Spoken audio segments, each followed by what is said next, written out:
Hey guys, Jason and Aaron here, down in the gym. Today I'm going to run through a common fault that I see quite often with people that deadlift and squat and say that they have lower back pain. So a common mistake that they make, Aaron, if you come up to the bar here, following on from the anterior tilt video that we just posted, if Aaron goes down to the bottom, a lot of the problem we see is people overarch through this area here. So they say they feel quite tight through their lower back and through the erectors. And so what this is doing is just putting a lot of tension and overextension through that mid-back and through those erectors. So what we want Aaron to do is... Oh, it's hard. It Bloody hell. yeah, you feel, even just doing that, like Aaron doesn't have back pain, but doing that, you feel tight through these erectors and through this lower back where everyone gets that pain.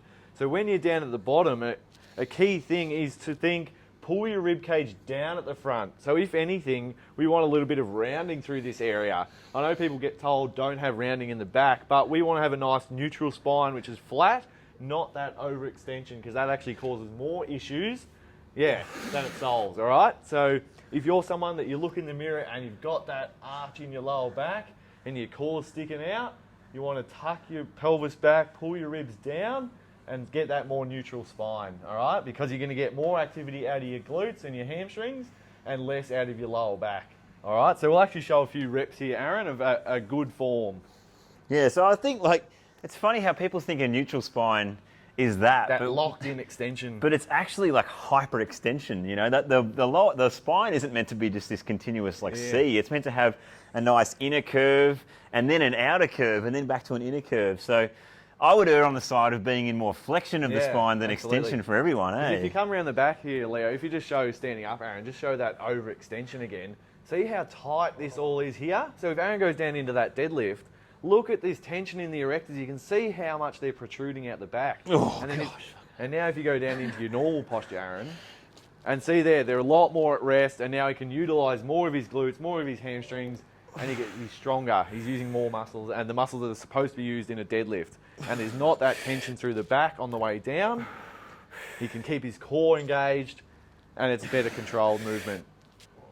So yeah, if you're making this common mistake in the gym and you're constantly feeling that lower back pain and tension, try and make this adjustment. Start off light and just think, pull your rib cage down, even tucking your bum under, get out of that overextension, all right? Yeah. And then we're going to show you how to fix it in the squat pattern as well, because it's another common one. So maybe if you just show again the starting position that a lot of people make with that extension as well, Aaron. I guess it's like the first move, isn't it? People have it on their back and then they go, and then they start to go down. In. They again want to find neutral spine, so they lock into that extension. And so if Aaron's squatting, especially if he's got the bar on his neck, all that weight is going through here, these erectors and that lower back. So that's a lot of tension, a lot of compression through the spine. We want to decompress the spine when we lift.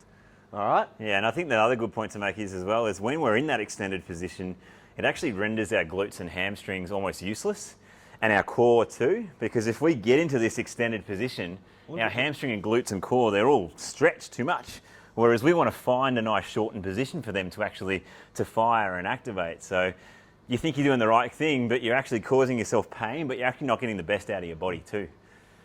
Cool, Jace, do you want to show a couple of reps? So we'll show a couple of reps. So a way to start off is actually go lower down your back. So we do a low bar back squat rather than up on the neck.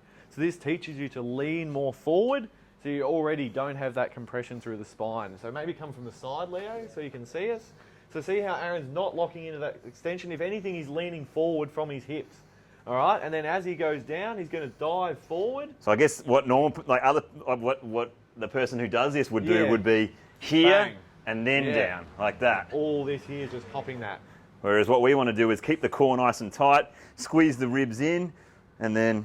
And look at that. That is neutral spine there, straight. But the load is going through his legs and his core. His core switched on, taking the load, not the lower back.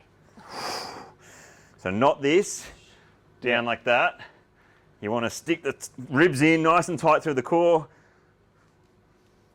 And you're almost starting the movement with a little hinge. So the hips come back first, so you load up the glutes and you're not sticking the ribs forward, okay? Yeah. There we go. So I think one of the things that I like to give the cue is you almost give the green light for the spine to relax. Yes. You don't need to kind of give it that rigid locking. It's almost like, just if anything, start your deadlift and start your squat by saying, okay, what flexion can I find here? It's almost like when you've got the bar on your back or when you're here, go a little bit rounded first. So you've got a bit of a, you kind of have an orientation of what flexion is, and then you can find a comfy position from there. Just make sure the core is tight. That's it. You can't go wrong. Yeah. So Awesome. yeah, if you're struggling with back pain, try these moves in your deadlift and squat, and might be what you need. Thanks guys. Thanks.